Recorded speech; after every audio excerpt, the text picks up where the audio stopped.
बिस्मिल्लाहिर्रहमानिर्रहीम dear students, मैं उम्मीद करता हूँ आप सब लोग खैरियत से होंगे। Today we are going to discuss our next topic related to the circuit analysis and it is called the Norton theorem. So Norton theorem जो है इसके अंदर हम सीखेंगे कि किस तरह से हमने थेवेनिन थ्योरम को फॉलो करते हुए एक डिफरेंट वे के अंदर सर्किट को एनालाइज कर सकते हैं। This topic related to our course basic electronics PHY 2323 basic BS software engineering evening second semester spring 2021. So in the last lectures we have talked about circuit analysis, KCL, KVL, solution based upon KCL, solution based upon KVL, circuit analyzing theorem, superposition theorem and Thevenin theorem.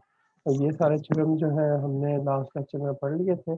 आज जो है हम अपने course के हिसाब से आखिरी theorem के ऊपर डिस्कशन करने जा रहे हैं and it is called the Norton theorem. फिर हम स्टेप्स और सॉल्यूशन इस थ्योरम के अंदर आप किस तरह से किन स्टेप्स को फॉलो करके आप सॉल्यूशन तक पहुंच सकते हैं और इसकी एक एग्जाम्पल प्रॉब्लम के ज़रिए से हम ये सारी चीज़ समझने की कोशिश करेंगे। तो आइए सबसे पहले हम देखते हैं कि नॉर्टन थ्योरम क्या है। Norton theorem basically dual of Thevenin theorem है। ये नॉर्टन थ्योरम जो है वो थेवेनिन थ्योरम का ही you can say double way है और ये उसी की तरफ से काम करता है। A two-terminal network containing linear and active elements can be replaced any by an equivalent circuit of constant current source in parallel with the resistor। तो इस थ्योरम के अंदर जो खूबी है वो ये है कि आप two terminal containing linear passive and active elements जो हैं आप उसके अंदर इस तरह के पैसिव और एक्टिव एलिमेंट्स को रिप्लेस करके एक इक्विवेलेंट सर्किट के साथ जो है वो उसको रिप्रेजेंट कर सकते हैं और उसके अंदर constant current source in parallel with the resistance होना चाहिए। तो the value of the constant current, जाहिर बात है अगर आपने सारे सर्किट को रिप्लेस किया है एक कांस्टेंट करंट सोर्स के साथ और एक रेजिस्टेंस के साथ, तो इसका मतलब आपको नॉर्टन थ्योरम के अंदर एक तो करंट निकालना है, दूसरा आपको क्या निकालना है कि रेजिस्टेंस की वैल्यू को निकालना होगा। तो सबसे जो पहला टास्क है वो शॉर्ट सर्किट करंट वगैरह निकालने का, उसको कैसे फाइंड आउट किया जा सकता है। The value of the constant current source is the short circuit current developed when the terminal of the original network are short circuited. तो आप देख सकते हैं कि जो इसका तरीकाकार क्या होगा कि आपने शॉर्ट सर्किट जो या कांस्टेंट करंट सोर्स है वो एक्चुअली तौर पे शॉर्ट सर्किट करंट कहलाता है और वो तब डेवलप होता है जब terminal of the original network are short circuit. तो ये जो है शॉर्ट सर्किटेड होने चाहिए। दूसरी बात, रेजिस्टेंस कैसे फाइंड आउट करनी है। The parallel resistance is the resistance looking back into the original network with all the sources with in the network made inactive. तो करना आपने क्या है, जिस तरह थेवेनिन थ्योरम की तरह हम सारे के सारे सोर्सेज को इनएक्टिव कर देते थे।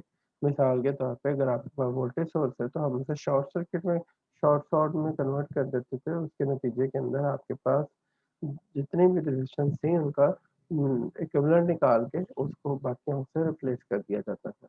इन द सेम वे यहाँ पे भी ऐसे ही किया जाएगा और उसके मुताबिक ही इस स्टेप को परफॉर्म किया जाएगा। तो तो आइए देखें कि किस तरह से हम एक एग्जाम्पल के ज़रिए से ये समझ सकते हैं कि आपके पास नॉर्टन थ्योरम जो है वो किस तरह से काम करता है। Obtain the Norton equivalent circuit. वो कह रहे हैं कि आपने एक Norton equivalent circuit find out करना है with respect to the terminal A B for the network shown. आपके पास एक टर्मिनल दे दिया गया है ए बी और उसके मुताबिक आपने इसके नेटवर्क थ्योरम को फाइंड आउट करना है। Hence, determine the value of current that would flow through the load resistor of 5 ohm। आपने लोड रजिस्टर की वैल्यू फाइंड करनी है if it were connected across the terminal. तो आपने कंसिडर करना है कि ए और बी के दरमियान एक 5 ओम की रेजिस्टेंस है और उसके दरमियान कितना करंट फ्लो करता है उसकी वैल्यू को आप फाइंड आउट करेंगे। So this is our task. यहाँ पे हम कंसिडर कर रहे हैं कि there is a resistance of 5 ohm और उसके अंदर से जितना करंट फ्लो करता है दैट करंट इज अननोन। हम इसकी वैल्यू को फाइंड आउट करना चाहते हैं। So this is our task. इसके लिए क्या किया जाएगा, सबसे पहले इसका जो सबसे पहला तरीका है वो ये है कि आपने सबसे पहले करंट की वैल्यू को फाइंड आउट करना है। करंट की वैल्यू किस तरह से फाइंड आउट की जा सकती है? इट्स वेरी इजी वे, आपने ए और बी को शॉर्ट कर देना है।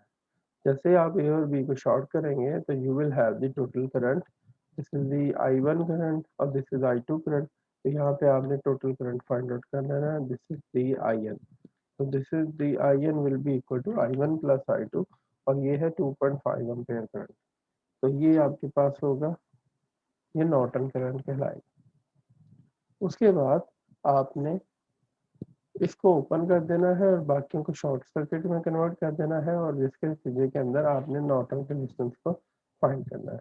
नॉर्टन रेजिस्टेंस को फाइंड करने का तरीका कार बहुत इजी है। आपका ए और बी जो है वो ओपन है, जबकि जो वोल्टेज सोर्सेस है यहाँ पे हमारे पास, इसको आपने क्या किया है, शॉर्ट कर दिया या इनएक्टिव कर दिया है। जैसे ही आप इनको इनएक्टिव करेंगे तो obviously you will have this way, जिसके नतीजे के अंदर सिर्फ और सिर्फ दो तरह की रेजिस्टेंस जो है वो बाकी बच सकती हैं और नॉर्टन रेजिस्टेंस जो है वो इक्विवेलेंट हो जाएगी 5 मल्टीप्लाई बाय 10 और 5 प्लस 10।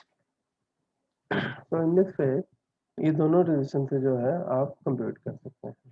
एक्चुअली एक रेजिस्टेंस जो है वो इसके पैरेलल है, तो इसके के अंदर आपके पास यहाँ पे ये दो रेजिस्टेंस जो है वो आपस में पैरेलल कॉम्बिनेशन के साथ सॉल्व की गई हैं और इस वे के अंदर ये चीज़ें सॉल्व की जा रही हैं। जब आप ये काम कर लेंगे तो आपके पास जो नॉर्टन रेजिस्टेंस थी वो आई है 10/3।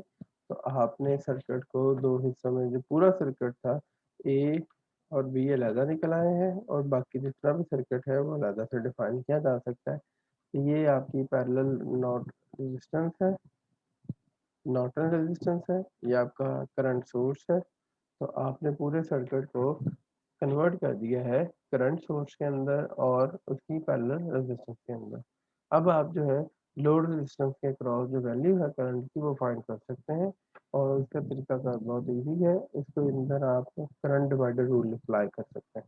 According to the current divider rule, IL, that is the current in the load, will be equal to the IL, जो टोटल नॉर्टन करंट है, इट इज बेसिकली 2.5 एम्पेयर और ये RN के क्रॉस जितना भी फ्लो होगा वो सारे का सारा वहीं पे ही जाएगा।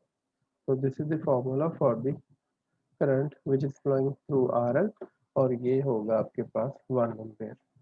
तो in this way we can compute this formula and इस तरह से आप जो है इन सारी चीज़ों को कंप्यूट कर सकते हैं। तो ये बड़ा ही मुख्तसर सा से एग्जांपल है जिससे आप ये सारी चीज़ें समझ सकते थे। अगर आपको याद हो, अगर हमने जब थेवेनिन थ्योरम किया था तो थेवेनिन थ्योरम के अंदर VTH निकालते हैं, फिर उसके बाद हम RTH निकालते हैं, जबकि यहाँ पे जो सिचुएशन है वो थोड़ी सी डिफरेंट है। यहाँ पे हम वोल्टेजेस की बजाय करंट निकालेंगे और थेवेनिन रेजिस्टेंस की बजाय नॉर्टन रेजिस्टेंस फाइंड आउट करते हैं। तो इस हवाले से इसकी अप्रोच जो है वो थेवेनिन थ्योरम से लिटिल बिट डिफरेंट है, बट द ओवरऑल फिजिक्स वो सारी की सारी सेम है। स्टेप्स भी एक दूसरे से मिलते जुलते हैं। सिमिलरली अगर आप ये सारा कुछ कर रहे हैं तो इसके केस क्या आपको एक्सप्लेन करते हैं, तो let's understand that case number 1, when the circuit contains both dependent and independent sources. अगर आपके सर्किट के अंदर डिपेंडेंट और इंडिपेंडेंट सोर्सेज दोनों ही मौजूद हैं तो उस सिलसिले के अंदर आपने जो open circuit voltage is determined as usual with respect to the active और अलाइव। ठीक है जी। तो आपने आपका ओपन सर्किट वोल्टेज जो है वो वैसे के वैसे निकालने हैं as usual with sources active और अलाइव। उस हिसाब से फिर है कि आपने जो शॉर्ट सर्किटेड करंट है वो किस तरह से फाइंड आउट करना है। So the short circuit is applied across the terminal AB and then the value of the short circuit current is found as usual। तो आपने A और B को शॉर्ट कर देना है और बाकी जो करंट होगा वो टोटल वो शॉर्ट सर्किट करंट कहलाएगा। Now the Norton resistance is equal to RN over V, open voltage source over divided by short circuit current। तो इस तरह से आप Norton resistance find out कर सकते हैं। So similarly you have another way to find in, जब आपके पास जो है case number 2 है and according to this case we have here the value as, according to this case we have the value as when the current contains only dependent sources जब आपके पास जो current है उसकी सिर्फ और सिर्फ डिपेंडेंट सोर्सेज हैं, तो इन दिस वे ISC जो है that is the short circuit current, वो आपके पास क्या होगा, जीरो। व्हेन द तो आपने एक फर्जी करंट 1 एम्पेयर ए और बी के साथ अटैच करना है और फिर कैलकुलेट करनी value A B. Now the Thevenin resistance जो हो, सॉरी नॉर्टन रेजिस्टेंस होगी, वो R N is equal to V A B over 1 के फॉर्म में लिखी जा सकती है। तो this is not the Thevenin, basically the Norton. ये नॉर्टन थ्योरम के बारे में डिस्कशन बता रहे हैं।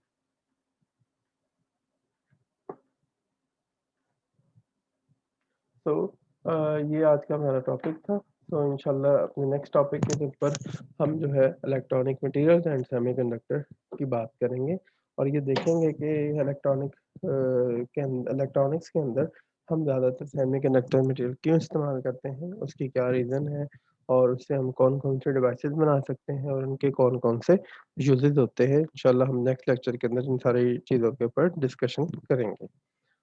तो मैं उम्मीद करता हूँ आपको इस लेक्चर की समझ आई होगी। फिर भी किसी किस्म का कोई प्रॉब्लम हो, कोई कन्फ्यूजन हो, तो आप हमारे interactive session, zoom meeting, WhatsApp group and YouTube comment section में अपनी डिस्कशन और क्वेश्चंस पूछ सकते हैं। अपना सब लोग ख्याल रखिएगा जी। अल्लाह हाफ़िज़।